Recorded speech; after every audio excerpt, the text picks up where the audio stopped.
Okay?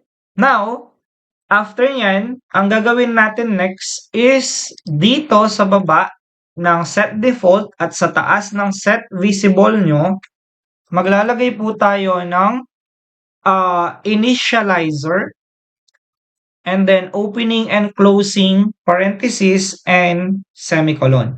Sir, para saan si initializer? So, ito yung tinatawag natin na method. So, ang gagawin natin sa method na yan is i-create natin siya kung ano yung magiging primary work niya. Okay? So, ang gagawin nyo, bababa kayo dito kay constructor. Again, balikan ko lang si constructor guys. Para saan si constructor? Si constructor po ay ang pinakatrabaho niya is ipakita, once na niran natin yung program, ipakita kung ano yung nasa loob niya. Which is etong title, yung size ng frame, kung saan niya ipapakita, at saka yung exit on close natin. And even, etong method na i-create natin. So, yun yung pinakatrabaho niya. Okay? So, now, sa baba guys, ang gagawin natin, maglalagay tayo dito ng private and then void.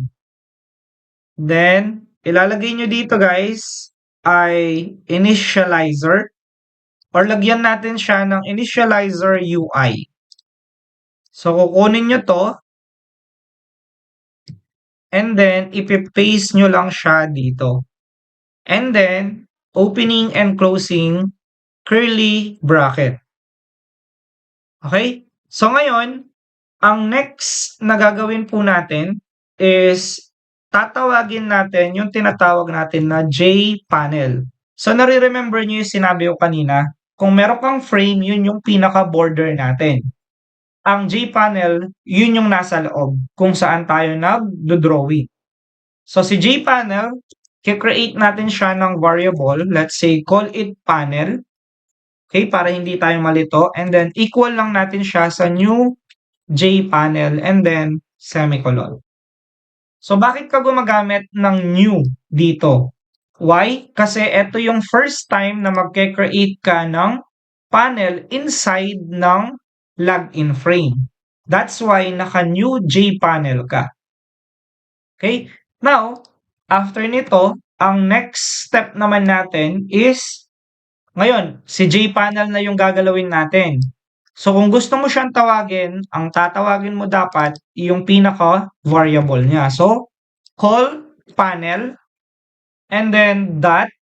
Meron ka na namang option, hanapin mo lang dito yung tinatawag natin na set background.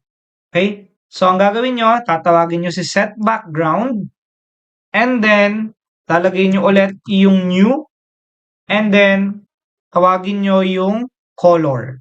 Sa color natin, meron tayong opening and closing parenthesis.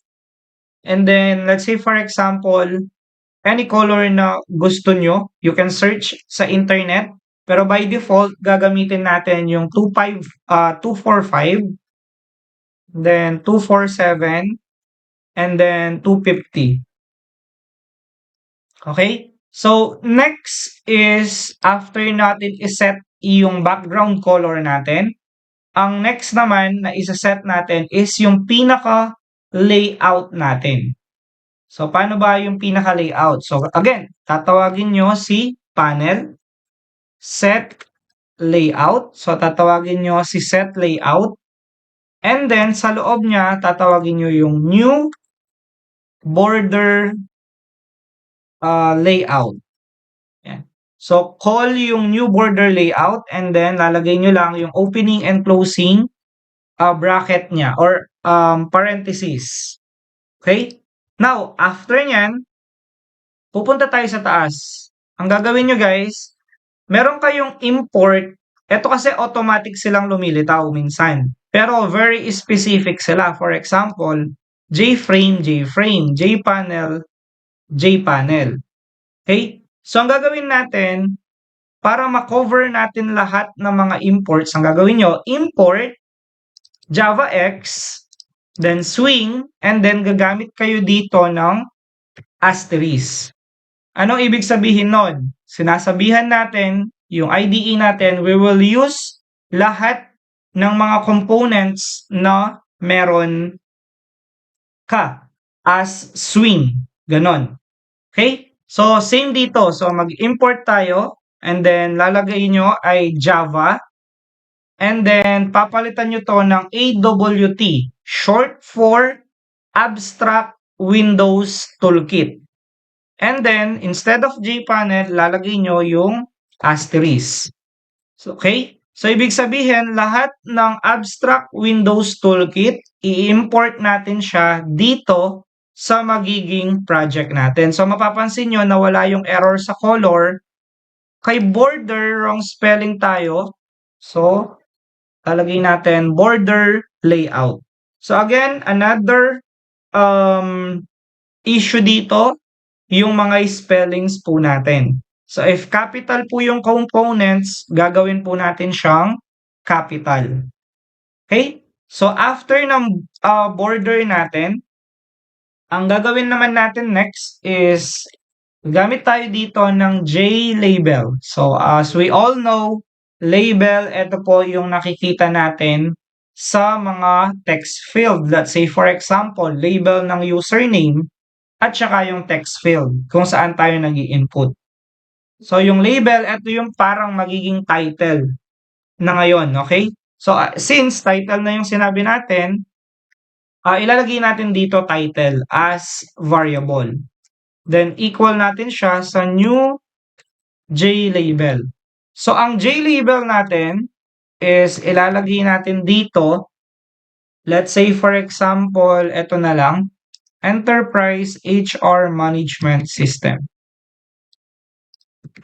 Yan. Then, after nito, ang next na gagawin naman natin is isi-set natin yung mismong horizontal alignment natin. Again guys, we should be familiar pagdating ngayon dito sa vertical and horizontal. So, vertical, horizontal. So, if we are not familiar, ito po yung vertical and horizontal po natin. Okay? So, when we say horizontal, ito po yung pahiga, vertical, ito yung pababa. Isipin nyo na lang yung Cartesian plane, guys. Ang Cartesian plane, ang x-axis natin will be yung horizontal. Ang y-axis naman natin will be yung vertical. So, we should be known with these mga topics, okay? So, after nyan, ang next na gagawin natin, yun nga, isa-set natin yung horizontal alignments natin. So, tatawagin nyo si title and then that set horizontal alignment. Okay, so we're talking about x-axis ngayon, guys. Okay? And then, next naman is ilalagay natin yung tinatawag natin na swing and then meron tayong constants dito. So, kukunin nyo lang yan and then that, hanapin nyo yung center. Kasi gusto natin na makita yung Enterprise HR Management System sa center ng mismong frame natin. Okay? Now, ang next naman, isa-set natin yung font ng mismong Enterprise HR natin or yung title natin. So, copy and then that and then after nito, set font.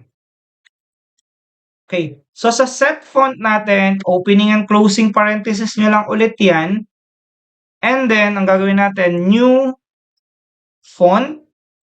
Yan. So, sa new font natin, guys, dito kasi, iba't iba naman yung magiging font nyo. So, kung meron kayong alam na magiging font nyo, you can use naman.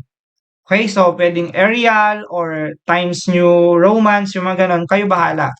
So, font that, lagyan natin siya, iset natin siya as bold para strong yung magiging text natin. And then next will be yung font size natin or yung text size. Let's say sabihin natin 28 yung magiging size niya. And then semicolon. Okay? Now, ang pinakaimportante dito, okay, so meron tayong JPanel. Kahit ilagay po natin lahat yan guys, kung hindi natin ia-add si title sa mismong panel natin or JPanel, hindi rin po yan lilitaw. So ano yung gagawin natin? Una is magkakaroon tayo dito ng panel. Okay? Dot, add, and then opening and closing natin siya, and then tawagin nyo si title, and then comma, and then iset natin dito si border layout, and then dot, kunin nyo si center, and then semicolon. Okay? Now guys, ang border natin, ang border layout, eto po siya. Okay? So isipin nyo na lang, once na kinol nyo si border layout, automatic you are talking about north, west, east, south, and yung ginamit nyo, center. So ibig sabihin, nasa center ngayon yung mismong title natin. So yun yung pinaka mechanics nung set border layout natin. Okay? So yun yun. Now guys, ang next naman is gagawin natin add, tapos tatawagin nyo na si title. Okay? And then semicolon.